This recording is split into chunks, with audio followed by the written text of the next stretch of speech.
And is she some kind of sorceress or something? Like, she's detangling people's hair. She's detangling their past, yes, finding their futures.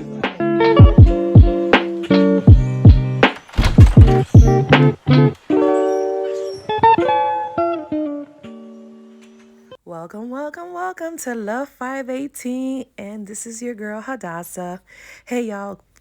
FYI, my birthday just passed. So happy birthday to me. So here we're doing the detangling. And this client here has been married for 3 years. We had her scheduled for 4 days, but we were able to do it in three. And also, in this process, I'm being interviewed by the Miami Herald, which is our biggest news paper outlet in Miami. And I just knew I would be in the papers for good reasons. So go ahead and manifest it, y'all, because I just knew it. Now, Miami Herald checked off. Next, I need to be interviewed by Oprah, Jennifer Hudson.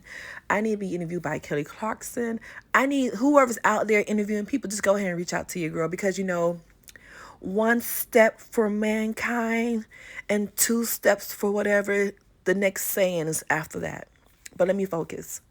So I will let you guys see the interview, some parts of it, because I did ask permission and I want you guys to know what's going on. Your background and even just the element of psychology and all of this. Okay. Because this whole element of like, I'm like, man, is she some kind of sorceress or something? Like, she's detangling people's hair, she's detangling their past, yes, finding their futures. I'm over here like, man, like, can you talk a little bit about like your background? Where did you grow up, and why was it important for you to build a shop here in Miami? So I'm first generation Haitian American. Okay. I was born in Coconut Grove. And I love Miami. So this is my roots, this is my home. So I always felt like you need to get back to your backyard first before you give out to anywhere else. So I want to be able to not only ask, and also my Army veteran as well. So I want to be able to give back to my community, but people just not locally, but also abroad, and be a voice to people who are not being heard. So with your worldview for having been in the military, how has that affected the way in which you approach your clients and you seek to help people? I'm more disciplined. Also, I understand that life happens to everybody, and because of the military, I'm more diverse as well. So I was able to meet people who've never seen people who look like me before, speak to them, also educate them as well. And also, I had a lot of hair issues in the military because at the time I was in there, you can wear natural hair, so I was paving a lot of ways.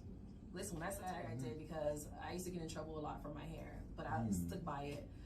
So it made me more empathetic about people in their hair, because especially you Black women, our hair grow up, so what I want to do with detangling, I want to let people know it's not just a color thing, not a hair texture thing, it's a life thing, it's a life situation. This could be, I have doctors, lawyers, nurses, business owners, very successful people whose hair just get matted. So the military helped me understand people a little better, but also structure as well, to how to handle these things, how to move, because there's no one else that's doing this.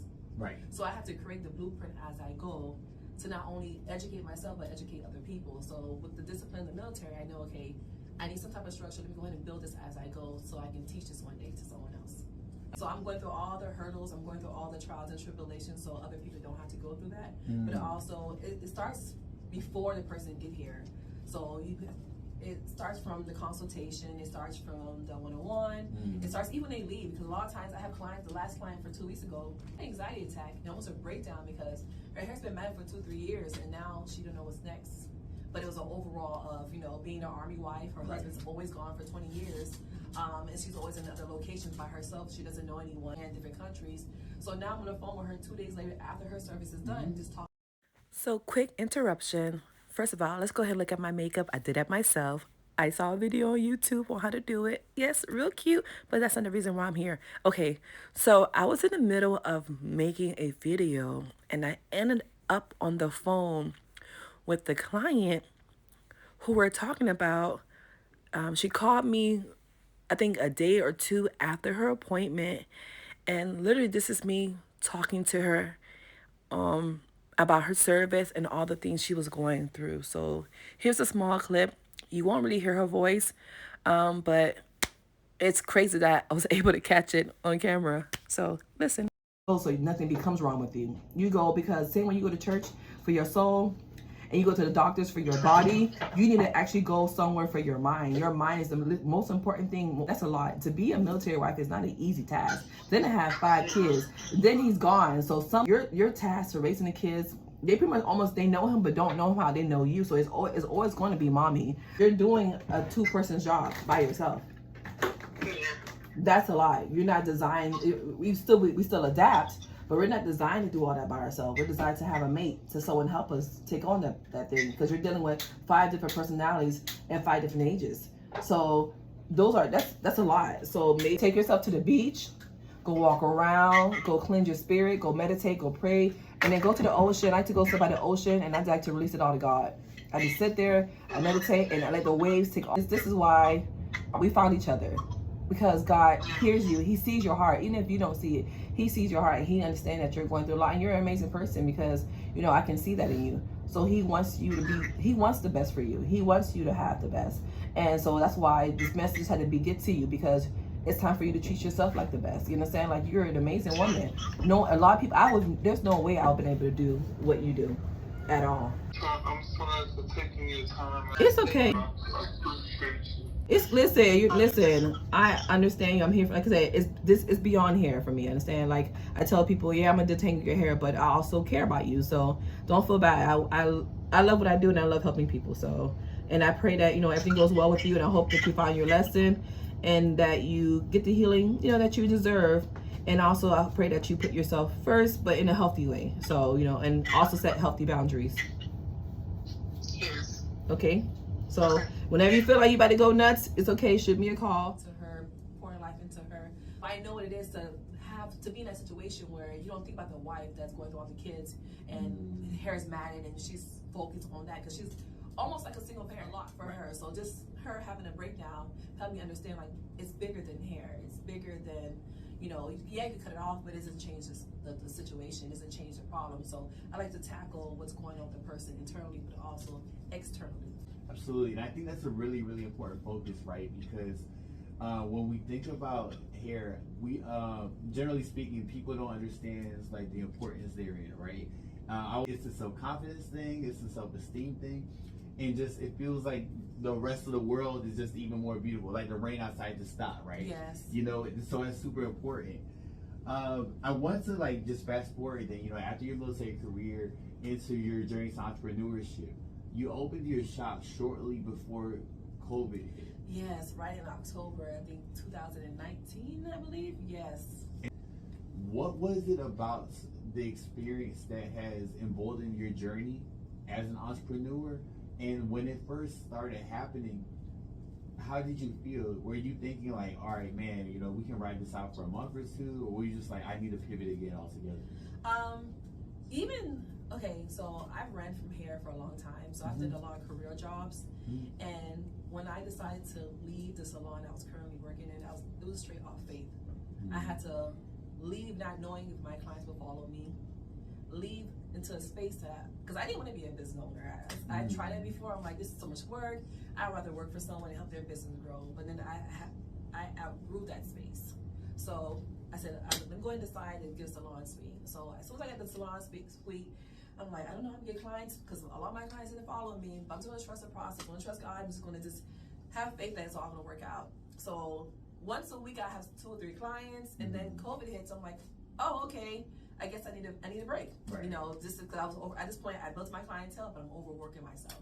So it's okay. I'm just use COVID as a break. But at this moment, let's go ahead and see how I can reevaluate, because at the end of the day, hair is my passion. Right. And then it all happened. One client came in, a second client came in for detangling, and that video went viral. So then I guess I opened Pandora's box, and everybody started flooding in. But pretty much my faith got me to the point where I wasn't really scared about COVID. Even when we had to shut down, we shut down for a couple of months. I just took that time to decompress, meditate, start doing some grounding work, getting my thoughts together. I just knew that it would be okay for me. And I think it's really important to note because we're human beings before we are entrepreneurs. And so, it would be too Disney, for lack of better expression, if you were just like, oh yeah, yeah, kumbaya, whatever. Like, I just jumped into this, and hey, we just floated along in the ocean. Like, realistically. Listen, I tell people I did this. I was scared. Okay. I was scared, but I did it while I was scared. Because I knew working for someone was like, I'm stressed here, but I'd rather be stressed for me. You understand? I'd rather be stressed for me. So I don't know what's going to happen, and because this is a whole world thing. It's not okay just a Miami thing. The whole world is shutting down. Right. Like, what do you do from this point? We've never been here before. I said, okay, well, what happens, happen. I'm just going to go with the flow. One thing about me, I'm an entrepreneur at heart, so I'm going to find a way to do something. So I just trust the process. It's okay, God, what's next? And it literally worked out for me. I never thought in a million years I'd be detangling hair, ever. Ever. I didn't realize it was a thing. I think that's super important, and you touched on this a little bit. From the previous story I read, it was like 8 million hits on YouTube off of one video. I think now we're like 14, maybe 15 million. Yeah. Current total. How social media allows you to expand like your clientele base and to market yourself and your business. Because I often tell people like social media has democratized industries in a way we never could have before. Like before, if you're a small business owner, you're like, all right, I go to this marketplace every Saturday morning. But now it's like, no, you can sell to people in other places, and it just appeals to me because you go through your comments.